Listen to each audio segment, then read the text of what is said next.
Hello दोस्तों, नमस्कार। आज हम लोग हिंदी के शिक्षण शास्त्र 2 के तहत सीखने की योजना और कक्षा प्रक्रिया के बारे में चर्चा करेंगे। जैसा कि हम सभी जानते हैं कि बच्चों को गुणवत्तापूर्ण शिक्षा देने के लिए एक अच्छी योजना का होना आवश्यक है।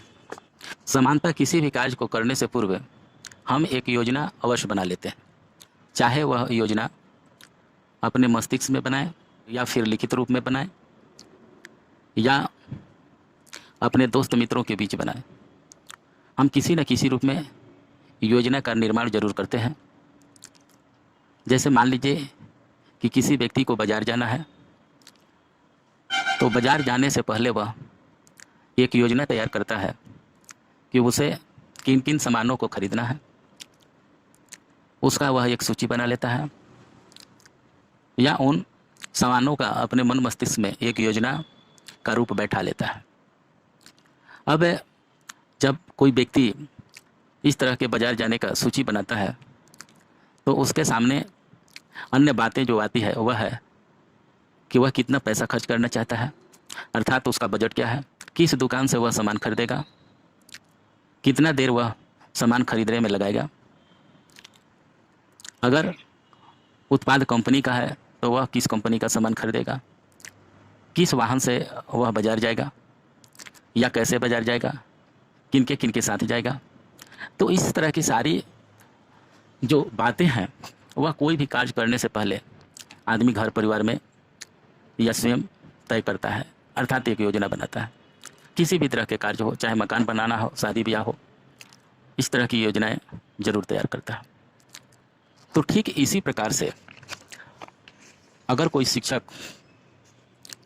बच्चों के बीच जब पढ़ाने जाता है तो उसके पास भी एक योजना होनी चाहिए। इस संबंध में और हम कहना चाहेंगे कि मान लीजिए कोई व्यक्ति जो है जब बाजार जाने को सोचता है, तो वह योजना के तहत अर्थात योजना निर्माण के बाद वह अपना झोला, थैला, बोरा, जो भी उपयोगी सामान है उसको वह उठाता है और घर से बाजार जाने के लिए चल देता है। अब वह घर से बाजार जाने, सामान खरीदने और सामान खरीदकर घर लौटने तक सारा कार्य जो है वह अपनी बनाई गई योजना के अनुरूप क्रमबद्ध रूप से करते चला जाता है। यहाँ हम कहना चाहेंगे कि किसी भी योजना की रीढ़ जो है वह है क्रमबद्धता। बिना क्रमबद्धता के कोई योजना जो है वह सफल नहीं होगी। मगर मान लिया जाए कि हम बाजार जाकर ये सोचें कि हमें क्या क्या चीज़ खरीदना है, तो क्या हम सफल हो पाएंगे? शायद नहीं। और सच पूछिए तो आप लोग के भी जीवन में ऐसा आया होगा कि घर के गार्जियन कहा कि सामान फलना फलना लेकर के आए, आप कोई उसकी योजना नहीं बनाते हैं और बाजार जाते हैं, सामान खरीद करके ला देते हैं और उसमें कोई ना कोई सामान छूट जाता है, यानी खरीदारी की सारी प्रक्रिया जो है उलट पुलट हो जाती है। ठीक उसी प्रकार किसी भी पाठ को पढ़ाने के पूर्व शिक्षक को भी योजना बनाने की ज़रूरत है। लेकिन इसके पूर्व थोड़ी सी और चर्चा। मान लीजिए अगर बच्चों को गुणवत्तापूर्ण शिक्षा देने की बात है तो एक अच्छी योजना का होना जरूरी है। अच्छी योजना का तात्पर्य है जो विद्यार्थी को सीखने सिखाने, उसे आगे की अवधारणाओं पर ले जाने के लिए दिशा निर्देश देती हो। योजना विद्यार्थी का सीखना सुनिश्चित करती है तथा भटकाव को रोकती है। जब शिक्षण की योजना बनाते हैं तो प्रत्येक विद्यार्थी की छवि सामने होती है। इससे उसकी ज़रूरतों, समस्याओं पर विचार करते हुए उससे संभावित समाधान को योजना में एक शिक्षक सम्मिलित करता है। योजना बनाकर किए गए काम की समीक्षा तो वो करता ही है, तथा जिन समस्याओं के समाधान के पूर्व में बनाई हुई योजना से अगर पूरा नहीं हुई तो शिक्षक अपनी योजना के काम की समीक्षा करके उसे ठीक कर लेता है। इस प्रक्रिया में शिक्षक को अपना मूल्यांकन करने का अवसर भी मिलता है। बच्चों के साथ गुणवत्तापूर्ण शिक्षण के लिए एक मजबूत योजना की आवश्यकता हमेशा महसूस की जाती रही है, जिसे कक्षा कक्ष की प्रक्रिया में हम पाठ योजना के नाम से जानते रहे हैं। पूर्व में पाठ योजना ही कहते थे, लेकिन अब हमें सीखने की योजना पर कार्य करना है। सीखने की योजना क्या है? दोनों लगभग एक दूसरे से मिलता जुलता ही चीज़ है। जहां हम पूर्व में पाठ योजना कहते थे टीचिंग क्लासों में, विद्यार्थी जो है वह पाठ्य योजना तैयार करते थे, लेकिन अब ऐसी सरकार की प्रक्रिया है, शिक्षाविदों का कहना है कि नहीं, अब हम पाठ्य योजना नहीं बल्कि सीखने की योजना पर बात करेंगे और इसके अनुसार हम बच्चों को शिक्षा देने की तैयारी करेंगे। अब यहाँ हम ये कहना चाहेंगे कि एक शिक्षक को वर्ग कक्ष में जाने से पहले उसके पास एक निश्चित लर्निंग योजना चाहिए और उस लर्निंग योजना के तहत शिक्षक को किन किन चीज़ों की ज़रूरत होगी ये हम समझने का प्रयास करेंगे। एक शिक्षक को लर्निंग योजना के तहत पूर्व में ही यह तय कर लेना होगा, अर्थात सीखने की योजना में उसे सम्मिलित करना होगा कि किस पाठ को पढ़ाना है, किस प्रकार पढ़ाना है, क्या पढ़ाना है और किसे पढ़ाना है। इन बातों को ध्यान में रखना होगा। अब हम आइए देखते हैं सीखने की योजना का अर्थ, आवश्यकता एवं महत्व। सीखने की योजना का अर्थ की अगर हम बात करें तो शिक्षण का काम एक औपचारिक काम है। इसमें अनेक प्रकार की औपचारिकताएं शामिल है। इसका संबंध समय, स्थान, विषय वस्तु, पाठ्यक्रम की मात्रा तथा क्रमबद्धता आदि से होता है। इनके कारण किसी भी शिक्षक या शिक्षिका के लिए यह जरूरी हो जाता है कि कक्षा में जाने से पहले योजना बनाकर जाएं। योजना की तैयारी के लिए कुछ सवालों पर विचार करना जरूरी है, जैसे क्या पढ़ना है, किसे पढ़ाना है, कहाँ पढ़ना है, कब पढ़ना है और क्यों पढ़ना है आदि ऐसे सवाल हैं जिन्हें योजना बनाते समय एक शिक्षक या शिक्षिका को स्वयं से पूछा जाना जरूरी है। पाठ योजना का अर्थ यह नहीं है कि योजना के बाहर के किसी विषय या विचार को कक्षा में स्थान नहीं दिया जाएगा। इसका मतलब यह है कि शिक्षक या शिक्षिका विषय के संबंध में जरूरी तैयारी करके जाएंगे, लेकिन इस योजना में उतना लचीलापन अवश्य हो ताकि जिन जरूरी बातों को विद्यार्थी कक्षा में रखना चाहते हैं वे उन्हें रख सकें। एक शिक्षक को यह जानना जरूरी है कि योजना सरल रेखा में न बनकर वृत्ताकार बने, यानी उसे तैयारी से शुरू होकर के तैयारी पर ही खत्म होना चाहिए। अब प्रश्न उठता है कि सीखने की योजना की आवश्यकता क्यों पड़ी और इसका महत्व क्या है। पाठ्य योजना के अर्थ को समझने से पूर्व यदि हम योजना के अर्थ को समझ लें तो पाठ्य योजना के अर्थ एवं महत्व को समझना आसान हो जाता है। किसी भी कार्य को पूरा करने के लिए हम योजना का निर्माण करते हैं। ये बातें हम पूर्व में ही किए थे। बिना योजना के किया गया कार्य सच कहे तो समुद्र में बिना पतवार की नाव की तरह होता है। जिस प्रकार बिना पतवार की नाव समुद्र में गलत दिशा में भटक जाने का भय रहता है, या यूँ कहें कि भटक जाती है, वैसे ही बिना योजना के किया गया कार्य दिशा विहीन होता है और दिशा विहीन किया गया कार्य कभी लक्ष्य को प्राप्त नहीं कर सकता है। और यदि लक्ष्य की प्राप्ति न हो तो कोई भी कार्य व्यर्थ हो जाता है और उसके पीछे की गई मेहनत भी बेकार चली जाती है। अतः हमारी शिक्षा प्रक्रिया इसका स्वरूप काफ़ी बृहद है, वो बिना योजना के कैसे पूर्ण हो सकता है।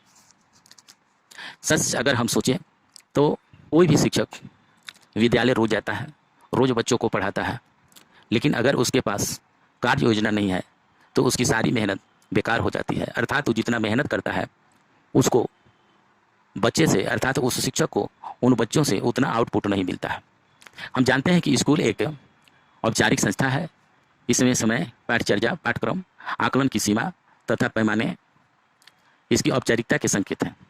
क्या तथा कितना पढ़ाया जाना है इसकी रूपरेखा किन्हीं औपचारिक स्तरों पर तय की जाती है। क्या और कितना पढ़ाया जाना है इसमें एक क्रमबद्धता भी पाई जाती है। इसलिए जरूरी हो जाता है कि कक्षा में जाने से पहले विचार किया जाए कि जिस पाठ या विचार पर चर्चा होनी है वह पाठ्यक्रम में किस विचार से पहले तथा किसके बाद आता है, ताकि उससे पहले तथा बाद वाली बातों के साथ उसका संबंध जोड़ा जा सके। सीखने की योजना की जो आवश्यकता के आधार है उसके बारे में हम कह सकते हैं कि बच्चों की आवश्यकता के अनुभवों में विविधता, जगह तथा वातावरण की ऐतिहासिकता, सांस्कृतिक, अर्थव्यवस्था, सामाजिक स्तरों, भेदभाव के स्तरों आदि से होता रहा है, क्योंकि भिन्न जगहों तथा वातावरणों की ऐतिहासिकता इत्यादि अलग अलग होती है। इसलिए उनमें जीने वाले के अनुभव भी भिन्न भिन्न होते हैं। यही तथ्य बच्चे बच्चियों के अनुभवों के बारे में भी पाया जाता है। पाठ्य योजना बनाना आवश्यक है ताकि बच्चे बच्चियों के विविध अनुभवों में से दिए गए पाठ या विचार के संदर्भ में संगत अनुभवों को उस कक्षा प्रक्रिया का हिस्सा बनाया जा सके। घर तथा स्कूल के वातावरण में हम देखते हैं कि प्रायः अंतर होता है। इस अंतर का होना सीखने की योजना बनाने का एक आधार है। घर में किसी बच्चे या बच्ची के आसपास वयस्कों की संख्या स्कूल की तुलना में अधिक होती है। साथ ही वयस्क तथा बच्चे बच्चियों एक दूसरे की ज़रूरतों, आदतों, परंपराओं, इशारों से परिचित होते हैं तथा उनका उपयोग एक दूसरे को समझने और स्वयं को व्यक्त करने में करते हैं। स्कूल में वातावरण दूसरा हो जाता है। स्कूल में शिक्षक या शिक्षिका तथा बच्चे बच्चियों के बीच इस प्रकार की पहचान बनानी होती है। इसलिए ज़रूरी हो जाता है कि उन बातों को आधार बनाया जाए जो दोनों के बीच अपेक्षाकृत अधिक समझने की शक्ति प्रदान करें। उस तरह की एक संसार की रचना करने की ज़रूरत होती है। किसी पाठ विशेष के संदर्भ में यह सोचना और भी अधिक सार्थक होता है कि उस पाठ के बारे में बेहतर समझ बनाने के लिए किन अनुभवों को सेतु के रूप में इस्तेमाल किया जाए, अर्थात किस तरह के वातावरण तैयार किया जाए ताकि पाठ को बेहतर ढंग से समझाया जा सके। पाठ्यक्रम की क्रमबद्धता तथा विस्तार की सीमा। हम जानते हैं कि हमारा विद्यालय जो है वह एक औपचारिक संस्था है। इसमें समय, पाठचर्या, पाठ्यक्रम, आकलन की सीमा तथा पैमाने इनकी औपचारिकता के संकेत हैं। क्या तथा कितना पढ़ाया जाना है, इसकी रूपरेखा किन्हीं औपचारिक स्तरों पर तय की जाती है। क्या और कितना पढ़ाया जाना है में एक क्रमबद्धता भी पाई जाती है। इसलिए ज़रूरी हो जाता है कि कक्षा में जाने से पहले विचार किया जाए कि जिस पाठ या विचार पर चर्चा करनी है वह पाठ्यक्रम में किस विचार से पहले तथा किसके बाद आता है, ताकि उससे पहले तथा बाद में आने वाली बातों के साथ उनका संबंध जोड़ा जा सके। अब हम अगर समय सीमा पर चर्चा करें तो इसमें समय सीमा से अभिप्राय है कि तय की गई योजना को किसी समय सीमा के अंदर प्राप्त कर लेना या पूर्ण कर लेना। अब हम बात करते हैं सीखने की योजना से लाभ एवं उसकी उपयोगिता। सफल शिक्षण शिक्षण विधियों, शिक्षण सूत्रों एवं शिक्षण युक्तियों के ज्ञान पर निर्भर करता है, परंतु कक्षा शिक्षण के पूर्व सीखने की योजना बना लेना आवश्यक है। एक शिक्षक को विचार कर लेना चाहिए कि क्या पढ़ाना है और जो हम पढ़ा रहे हैं, जिस पाठ को पढ़ा रहे हैं, उनमें किन उद्देश्यों को प्राप्त करना है, उस विषय या पाठ को पढ़ाने के क्या लक्ष्य हैं, उस पाठ को पढ़ाने में हमारे लिए कितना समय है और हमारे बच्चों की क्या क्षमताएं हैं, विषय से संबंधित उनका पूर्व अनुभव और पूर्व ज्ञान क्या है। यहाँ पूर्व अनुभव और पूर्व ज्ञान से मतलब है कि मान लीजिए कि किसी बच्चे को हम कहानी पढ़ाना चाह रहे हैं और उसे अनुच्छेद का भी ज्ञान नहीं है, शब्द का ज्ञान नहीं है, तो कतई वह कहानी नहीं पढ़ पाएगा। तो इसलिए हमें उनकी जो अपना पूर्व अनुभव है, अर्थात बच्चों का जो पूर्व अनुभव है और पूर्व ज्ञान है, उनको भी जानना एक शिक्षक को जरूरी है। अब यहाँ पर है कि उस पाठ को पढ़ाने के लिए कौन सी सहायक सामग्री लाभप्रद होगी, विषय को किस प्रकार प्रस्तुत किया जाए, छात्रों को कैसे अभिप्रेरित कर उनका सहयोग प्राप्त किया जाए। इस प्रकार के जो सभी बिंदु हैं, इन पर विचार कर ही एक शिक्षक को पाठ की तैयारी करनी चाहिए। पाठ योजना शिक्षण प्रक्रिया का अनिवार्य अंग है। इनमें हम जो है नियोजन अर्थात लक्ष्यों का निर्धारण कर सकते हैं। संगठन लक्ष्य के प्राप्त करने होती हो प्रभावशाली, कुशल और मितव्ययी व्यवस्था को अपनाना होगा। मार्गदर्शन अर्थात छात्रों को अभिप्रेरित और उत्साहित बनाए रखना होगा। सीखने की योजना के लिए लाभ और उसकी उपयोगिता के बारे में अब हम बात करना चाहेंगे। नियोजित पाठ से शिक्षण का कार्य उद्देश्यपूर्ण होता है। अगर हम सीखने की योजना बनाते हैं तो इसे हमको कई तरह के लाभ हो सकते हैं और इसका किस तरह से हमारे जीवन में उपयोगिता है, इसको हम थोड़ा सा देखें। नियोजित पाठ से शिक्षण का कार्य उद्देश्यपूर्ण होता है। पाठ के उद्देश्यों एवं लक्ष्यों को स्पष्ट करके शिक्षण उसी के अनुरूप दिया जा सकता है। नियोजित पाठ पढ़ाने से शिक्षक के अंदर जहां आत्मविश्वास का संचार होता है और वह कक्षा में धैर्य और विश्वास के साथ शिक्षण करने में तत्पर रहता है, उसी प्रकार बच्चे भी शिक्षक की बातों को ध्यान से समझने का कार्य करते हैं।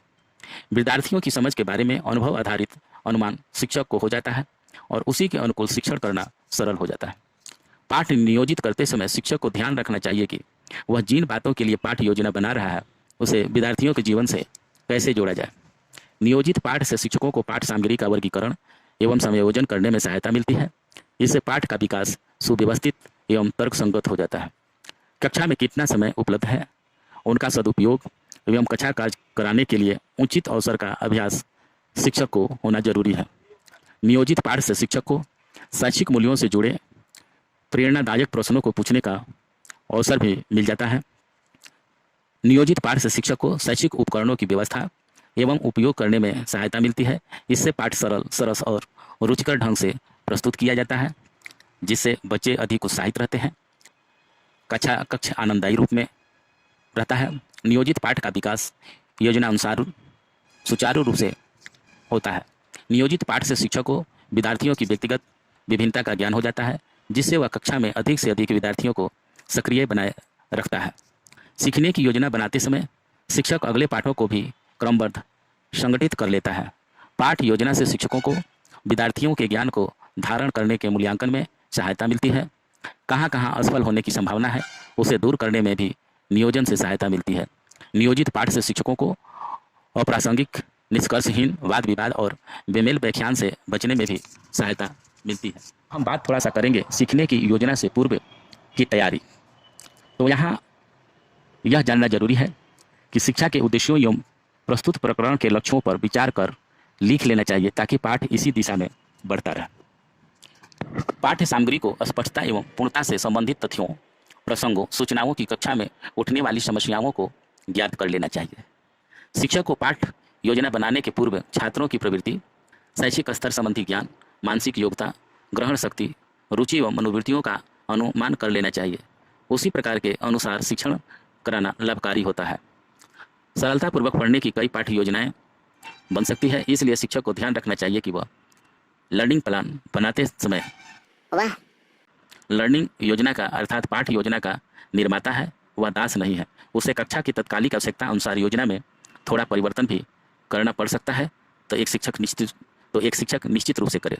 पाठ योजना को केवल मौखिक रूप से विचार कर लेना पर्याप्त नहीं है, बल्कि पाठ योजना लिखित रूप में ही होनी चाहिए। अब है कि सीखने की योजना निर्माण की सावधानियाँ। हिंदी शिक्षक को पाठ योजना तैयार करते समय कुछ बातों पर विशेष महत्व देना चाहिए। हिंदी शिक्षण में मौखिक, मानसिक और लिखित कार्य साथ साथ मिलना चाहिए। हिंदी शिक्षण से विद्यार्थियों में समस्या की व्याख्या करने और परिकल्पना करने की योग्यता आनी चाहिए। शिक्षक को विद्यार्थियों के मध्य भाषा की समस्या इस प्रकार रखनी चाहिए कि छात्र सूक्ष्म बातों पर ध्यान दें और समस्या का हल स्वयं निकालें। पाठ योजना इस प्रकार तैयार की जाए कि समस्या का हल विद्यार्थी विश्लेषण की मानसिकता से कार्य करें और उनकी आदत बन जाए कि किसी भी टॉपिक को वह बराबर जहाँ जरूरत हो उसका अपने आप विश्लेषण करें। सीखने की योजना निर्माण इतनी सावधानीपूर्वक किया जाना चाहिए कि विद्यार्थी उस पाठ से स्वयं को जोड़ सके। साहित्य का ज्ञान सत्य एवं तथ्यात्मक के आधार पर निर्भर करता है। विद्यार्थी में कल्पना शक्ति का विकास एवं रस के भावों को महसूस करने की क्षमता उत्पन्न करना भी पाठ शिक्षण का मूल उद्देश्य होना चाहिए। तो दोस्तों, आज बस इतना ही। अगर आपने इस चैनल को सब्सक्राइब नहीं किया है तो कृपया कर लेंगे, ताकि हम कोई भी वीडियो बनाएं तो वह वीडियो आप तक आसानी से पहुंच जाए। अगले हम वीडियो में लर्निंग प्लान अर्थात सीखने की योजना की तैयारी कैसे हो इस पर चर्चा करेंगे। अर्थात सीखने की योजना का जो प्लान है, आप लर्निंग प्लान के लिए 4 हफ्तों के लिए जाते हैं, तो उसके बारे में चर्चा करेंगे। धन्यवाद।